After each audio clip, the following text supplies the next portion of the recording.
All right, welcome back to part 2 of today's lesson. Let's just jump right into the mammals. What makes the mammal group separate from the others and distinct? How do we tell them apart? And I'm going to email this file to your family so you guys can pull that up now and look at it. Or maybe when you're done listening, pull it up and look at it and look through what makes a mammal. Try to memorize them so that you have that little knowledge in your head and you can tell someone, I know the characteristics of a mammal. So the first one I highlight here is that they have fur or hair at some point in their life. Now I've got a lion there, very furry and hairy. Good example. Now why? Why do they have that? Why did God make them with hair and fur? Well, some of them needed to be to get protection and hide and camouflage, like a snowshoe rabbit in the snow. Or some of them needed to get food in order to hide from the prey that they're trying to catch, like a polar bear in the snow as well. And so the prey can't see him and he can get his food. Some animals have hair that comes in a very special form, not like our hair or even as clear as a lion's fur. I was reading how a porcupine's hair are the sharp quills that are hard and sharp and spiky. That's its hair. So, and I wanted to ask you about whales and dolphins. We know that they're mammals, but do they have hair? See if you can find out. Let me know. And can you come up with any other mammals that have special forms of hair, like the porcupine? Or it doesn't have to be hard and spiky, but just hair that's special in some way. Okay, the second characteristic of a mammal is that they drink milk from their mother when they are babies. And so most mammals are born alive. And what does that mean? That means not from an egg. Now there are at least one exception I can think of. Try to figure out what it is. But they do all, even the ones that are exceptions, drink milk from their mother. God made the mommy with special glands in her body that produce milk once she has a baby. And so she's making that milk inside of her for the baby to drink for quite a while, and as long as the baby needs it. And then she dries up. And that's kind of the cycle. And then if she has another set of babies or baby, her body makes milk again. Also, we see in mammals that they need their parents a lot more than other groups of animals in the vertebrates. They need their parents for food here, but also to keep them safe because they're really small and vulnerable. And also for training, to teach them how to be a good whatever it is that they are. Here you see a mama pig with her piglets. I love that picture. All right. Oh, look at that. This is such a cool element of mammals. They are what we call warm-blooded. What does that mean, warm-blooded? Look at that doggy there. Well, warm-blooded means that they keep their body at the same temperature no matter their surroundings. They can create their own body heat, or they can cool themselves down to keep their body temperature at that same number.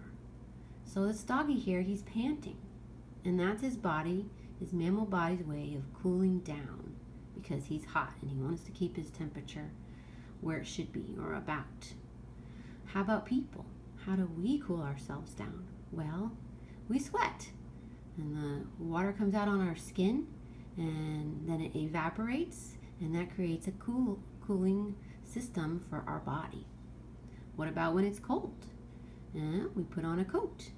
Animals like, bears and dogs, they grow more hair in the winter.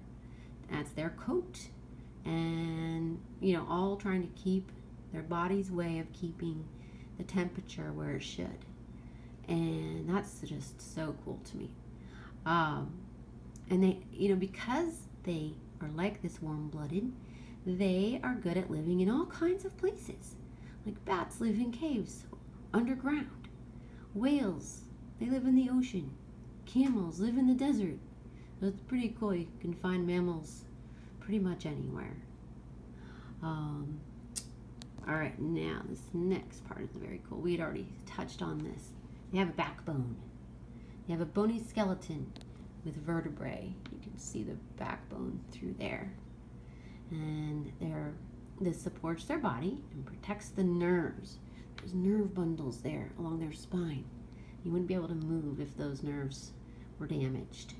So the skeleton and vertebrae and bones are very important to keeping a mammal healthy and alive. They have teeth. Most have teeth. Now I read that there was an exception, at least one. Maybe you can find more. So see if you can discover any exceptions and let me know. Oh, I love this part. They have lungs. They can breathe air inside. See these two big pink pieces?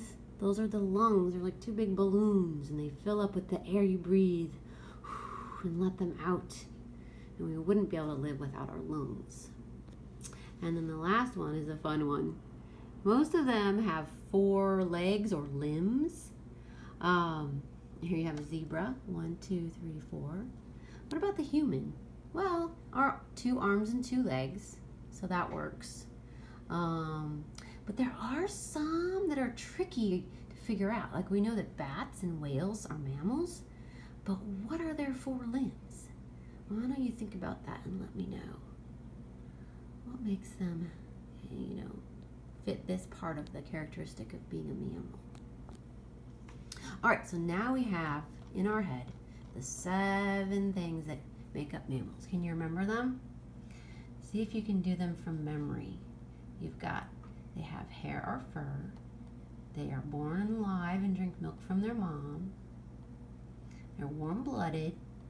They have a backbone. Most have teeth. They have lungs, and most have 4 legs. So that's your challenge today. See if you can memorize those characteristics. Either write them down or say them out loud and turn it into me. Let me know. All right, now I have some activities here for you to work on. The first one, I have a set of cards here, and I sent this in a scan to your family. And what I'd like you to do is look at each of these creatures and decide, is it a mammal or not? Okay? And if it's a mammal, I want you to cut it out, and I want you to glue it onto a piece of paper. You can label it mammals. And show me the ones that are mammals. And definitely you can get help from your family with this. It'd be a great family activity. Then, another thing you could do if you have it. You recognize this bucket of animals from our classroom? I went and grabbed it. And I just made 2 different areas, 2 different colors. I'm going to say these are the mammals and these are not. And just look, and if you have any plastic animals, or maybe you have stuffed animals, or pictures of animals, this is a fun activity. All right, horse, we know is a mammal. What tiger? Yeah, hair, teeth, 4 legs, warm-blooded, live babies that drink milk. The kangaroo is kind of one of the odd ones. Like, baby's born alive, yes, and drinks milk, but stays in the pouch to do that. The milk it drinks from inside the pouch. That's pretty cool. Ooh, elephant. Wow. Stay up, elephant. Let's see. Oh, now a rooster. That is not a mammal. That goes in the bird class. They lay eggs, right? Babies come from eggs, not from live. And also they have feathers. Mammals don't have feathers. They have hair or fur. Okay, a whale. Hey, I was saying, where's the 4 limbs on the whale? Or is this a dolphin? Sorry, dolphin. 1, 2. Maybe that counts as 2, 3, 4. gorilla. Look at all that hair, 4 limbs. Live birth, milk drinking babies. Lungs, yeah, all these animals breathe air. And giraffe, yes, lots of bones in there. Stay up, giraffe, you might need the elephant for help. We've got a deer, yeah, mammal. Think about the babies and how they live. And, oh, look at this. We have a frog or toad. He's cold-blooded. Not a mammal. Lays eggs. Does have lungs, but that's at some point in its life, but that's a different discussion we'll have when we go over amphibians. Was that a leopard or a jaguar? Okay, here we have the mommy hen. She's a bird. Oh, look at this bird. Wow, yeah, those go over in the non-mammal section. What about a dinosaur? That's a reptile. Lays eggs. Scales. Oh, this is interesting. A bee. Does a bee have bones? Is it even in this class of creatures with bones? I don't think so. Well, here's rainforest bird. Yeah, goes there. And let's see. Oh, here's a whale. I think it's a beluga whale. And we know whales are mammals. But they're kind of a tricky one to figure out. Do they have hair? Dolphins? Whales have hair? It said that mammals have hair at some point in their life. I wonder when.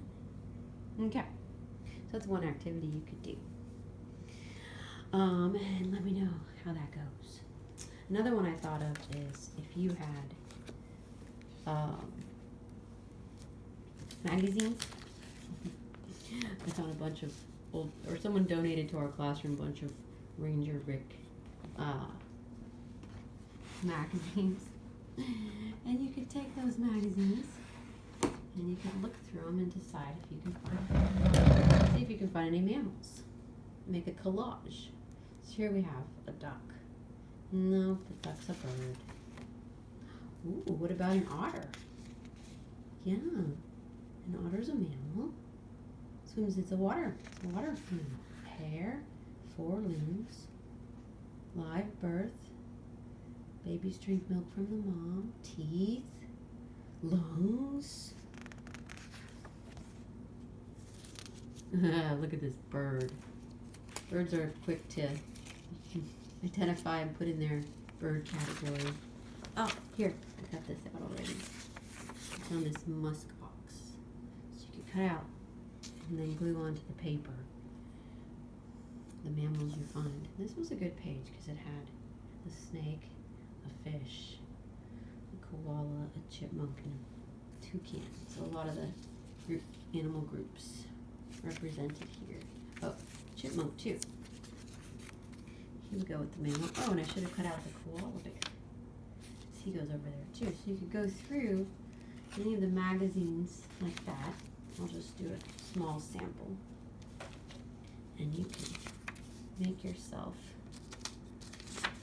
you can use a big piece of paper, or you only want to just do a few. You could just cut out part of it and overlap them if that sounded like fun. All right, well, have fun with this and turn in to me the finished product of your activities, and I'd love to see it.